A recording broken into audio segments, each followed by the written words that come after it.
Zika virus के विरुद्ध युद्ध बरकरार है।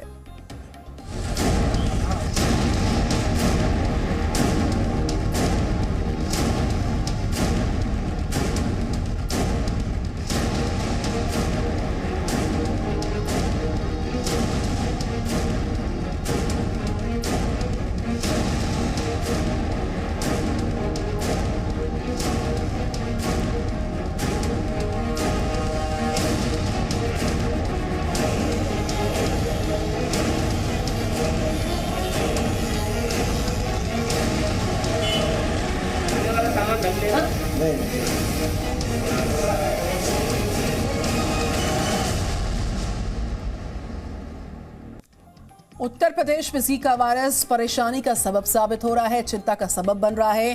पहले कानपुर, फिर कन्नौज, उसके बाद अब केसेस लखनऊ में भी मिल गए हैं। तो वहीं कानपुर में जीका वायरस के 16 और नए पेशेंट्स मिले हैं। ये इस वक्त की जानकारी। कानपुर में अब तक जो जीका वायरस है उसके 105 पेशेंट सामने आ चुके हैं। 16 नए मरीजों में 2 गर्भवती महिलाएं शामिल हैं। ये जानकारी इस वक्त की आ रही है। हालांकि इस वायरस से संक्रमित लोगों की हालत ठीक है और सभी का इलाज हो रहा है, लेकिन जीका वायरस के प्रसार को रोकना बहुत ही ज्यादा जरूरी है। जरूरत है इसको लेकर और ज्यादा जागरूक होने की।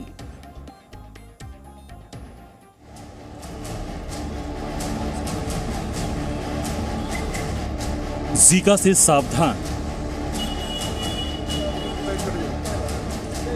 कानपुर के बाद लखनऊ में जीका। उत्तर प्रदेश के कानपुर में जीका वायरस के बढ़ते मरीजों के बाद लखनऊ में इसकी मौजूदगी का पता चला है। लखनऊ में जीका के केस मिलने से स्वास्थ्य विभाग में अफरा तफरी मच गई है। लखनऊ में जीका के मामले मिलने का सीधा मतलब ये है कि धीरे ही सही ये वायरस फैल रहा है। कल लखनऊ के 2 लोगों में जीका वायरस की पुष्टि हुई है। इसके साथ ही दोनों मरीजों को घर पर आइसोलेट कर दिया गया है। हालांकि दोनों मरीज स्वस्थ हैं। आसपास के लोगों की कॉन्टैक्ट ट्रेसिंग कराई जा रही है। दोनों ही मरीजों की कोई ट्रैवल हिस्ट्री भी नहीं मिली है। इससे पहले कानपुर में जीका के मरीज बढ़ते जा रहे हैं। कानपुर में जीका वायरस के अब तक 108 केस आ चुके हैं। इनमें से 17 मरीज स्वस्थ भी हो चुके हैं। ऐसे में अब एक्टिव केसों की संख्या 91 रह गई है। जीका को मात दे चुके लोगों का कहना है कि इससे डरने की जरूरत नहीं है। डॉक्टर की सलाह और होम आइसोलेशन के जरिए इस वायरस पर जीत हासिल की जा सकती है। बुधवार को यूपी के सीएम योगी आदित्यनाथ कानपुर पहुंचे और जीका वायरस की रोकथाम के लिए किए जा रहे उपायों को लेकर समीक्षा बैठक की। सीएम योगी ने कहा कि जीका वायरस का संक्रमण कैसे फैलता है और इसका बचाव कैसे हो सकता है, इसके बारे में लोगों को बताया जाए। जीका के लक्षण काफी हद तक फ्लू से मिलते जुलते हैं। आमतौर पर ये लक्षण इतने हल्के होते हैं कि किसी का भी ध्यान इस तरफ नहीं जाता। वहीं जीका वायरस की पुष्टि होने पर घबराने की जरूरत नहीं है। फिलहाल ये हल्का वायरस है जिसका इलाज भी आसानी से हो जाता है। बस थोड़ी सावधानी बरतने से ही इससे निजात मिल सकती है। Bureau report, C media. और उत्तर प्रदेश में जीका के फैले हुए जंजाल को आइए समझते हैं। लगातार केसेस में इजाफा हो रहा है। बात करें लखनऊ की, बात करें कन्नौज की, और कानपुर में कुछ और केसेस इस बीच सामने आए हैं। इस खबर पर बात करेंगे। श्याम तिवारी मेरे साथ रिपोर्ट कर रहे हैं कानपुर से। Good morning Shyam. और पूजा मक्कर मेरे साथ, मेरी संवाददाता दिल्ली से रिपोर्ट कर रही है। वेरी गुड मॉर्निंग पूजा, मैं लौटूंगी आपके पास। लेकिन श्याम तिवारी, जो केसेस हाल फिलहाल में जीका वायरस के कानपुर में सामने आए हैं उसमें 2 गर्भवती महिलाएं भी शामिल है।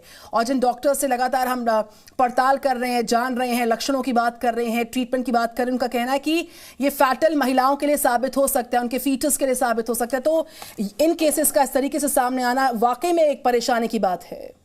केसेस का बढ़ना परेशानी की बात है। बिल्कुल। कानपुर में लगातार जीका वायरस के मामले सामने आ रहे हैं और गर्भवती महिलाओं के लिए बताया जा रहा है। गर्भवती महिला, उनके जो गर्भस्थ शिशु हैं उनके लिए जीका वायरस काफी खतरनाक है। उनका जो गर्भस्थ शिशु है, उनका जो दिमागी विकास है उसका जीका वायरस रोक देता है।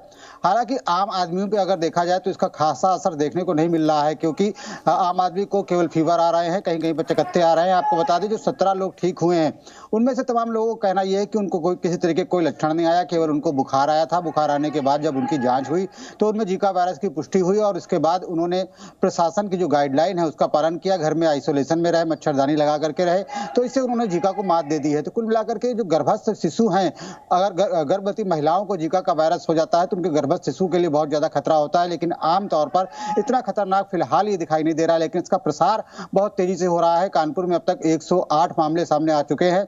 आपको बता दें, जीका का मच्छर जब किसी जीका प्रभावित व्यक्ति को काटता है और उसके बाद वो मच्छर दूसरे व्यक्ति को काटता है, तभी जीका फैलता है। जो रैपिड टेस्टिंग टीम्स हैं, आरटीटी, वो किस तरीके से एक्शन मोड में है? क्योंकि लखनऊ में केसेस आए हैं, स्वास्थ्य महकमे में हड़कंप मचना लाजमी है। श्याम तिवारी, बिल्कुल, जिस तरीके से लगातार मामले सामने आ रहे हैं, स्वास्थ्य महकमे में हड़कंप मचना लाजमी है और स्वास्थ्य महकमा लगातार काम भी कर रहा है। लगातार स्वास्थ्य महकमा ट्रेसिंग का काम कर रहा है, लोगों की घरों घरों में जाकर के ट्रेस कर रहा है और जो बुखार की जिनकी हिस्ट्री है, उनके जो नमूने हैं, उनको लेकर के जांच के लिए भेजे जा रहे हैं।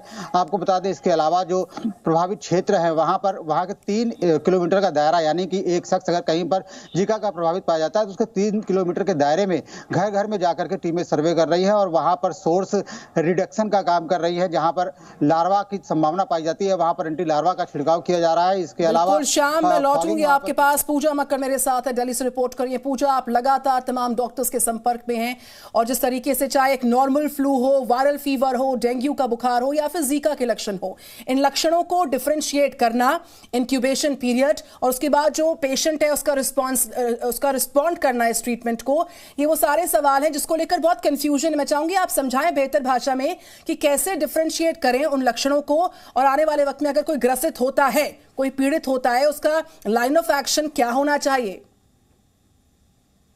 देखिए, अभी जो स्थिति है कानपुर में और लखनऊ में, वो परेशानी बढ़ा रही है क्योंकि जीका के मामले लगातार बढ़ते चले जा रहे हैं। ऐसे में सबसे पहली जरूरत यह है कि जो लोग वहां पर रहते हैं वो तो एक से दूसरे शहर की यात्रा ना करें। कानपुर, कन्नौज और लखनऊ के जिस इलाके में अब ये मामले सामने आए हैं, उन जगहों पर लोगों को जाने से बचना चाहिए। दूसरी बात, डेंगू बहुत फैला हुआ है और अब जीका फैल रहा है। दोनों का ही सोर्स मच्छर होता है और जीका वायरस के केस में यह भी होता है कि अगर किसी मच्छर ने एक व्यक्ति को काट लिया तो उसके बाद वही मच्छर अगर जीका संक्रमित व्यक्ति को काट चुका है तो वो मच्छर फिर कैरियर बन जाता है, दूसरे व्यक्ति को काटकर वो जीका का संक्रमण फैला सकता है। और इसी वजह से हम देख रहे हैं कि कानपुर में, कन्नौज में और लखनऊ में बहुत ज्यादा मामले रिपोर्ट हुए हैं। तो इनको रोकने का सबसे पहला तरीका यही है कि मच्छरों की ब्रीडिंग पर लगाम लगाई जाए। जो लोग वहां पर रहते हैं वो उन इलाकों में ना जाएं जहां पर ये संक्रमण फैला हुआ है और साथ ही साथ फुल स्लीव्स के कपड़े पहनकर रखें।